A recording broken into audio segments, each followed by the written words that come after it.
Assalamualaikum warahmatullahi wabarakatuh. Perkenalkan, nama saya Anissa Fitri. Di sini saya akan menjelaskan tentang Peraturan Kepala Arsip Nasional Republik Indonesia Nomor 19 Tahun 2012 tentang pedoman penyusunan klasifikasi arsip.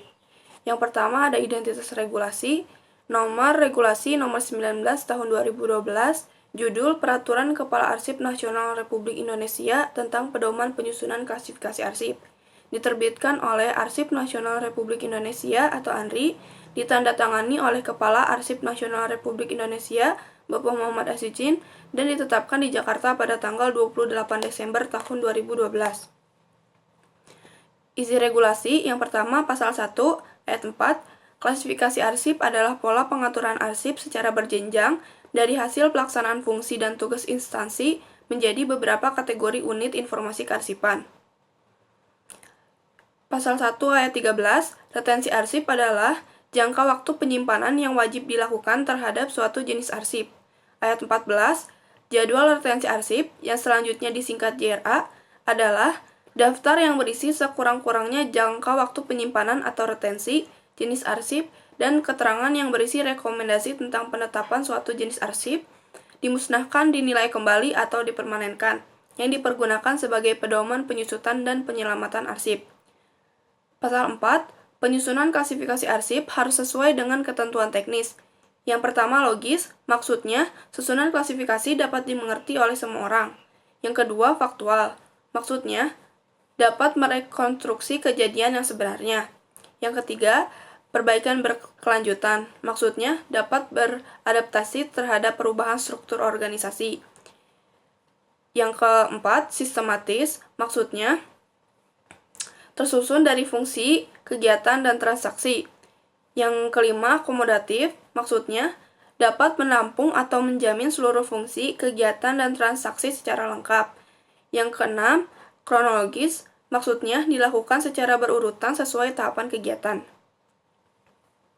Pasal 5, penyusunan klasifikasi arsip dikelompokkan berdasarkan fungsi dan tugas pokok pencipta arsip yang meliputi fungsi fasilitatif dan fungsi substantif. Fungsi fasilitatif yaitu kegiatan yang menghasilkan produk administrasi atau penunjang yang dilakukan di kegiatan kesekretariatan. Sedangkan fungsi substantif yaitu kegiatan pelaksanaan yang membedakan antar pencipta arsip. Pasal 6, Ayat 1, skema klasifikasi menggambarkan tahapan pelaksanaan kegiatan dari tahap perencanaan, persiapan, pelaksanaan, dan evaluasi.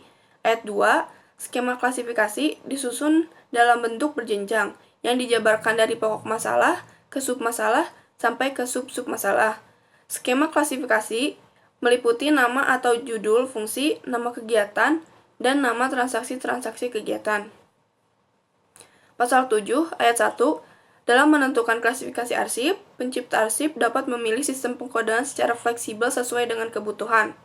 Ayat 2, sistem pengkodean sebagaimana dimaksud pada ayat 1 terdiri atas angka atau numerik, huruf atau alfabetis, atau kombinasi huruf dan angka alfanumerik.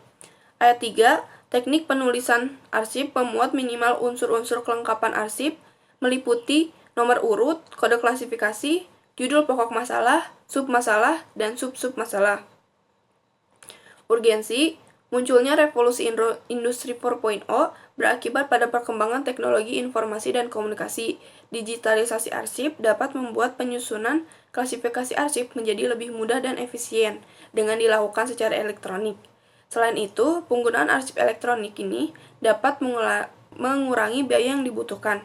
Tapi, kemampuan adaptasi para arsiparis dan pencipta arsip dibutuhkan dalam digitalisasi arsip ini seiring perkembangan yang ada. Simpulan dan rekomendasi, klasifikasi arsip adalah pola pengaturan arsip secara berjenjang dari hasil pelaksanaan fungsi dan tugas instansi menjadi beberapa kategori unit informasi kearsipan, disusun berdasarkan ketentuan yang ada, dikelompokkan menurut fungsi dan tugas dari pencipta arsip, serta ditulis dengan sistem pengkodean tertentu. Sekian dari saya, mohon maaf bila ada kesalahan. Wassalamualaikum warahmatullahi wabarakatuh.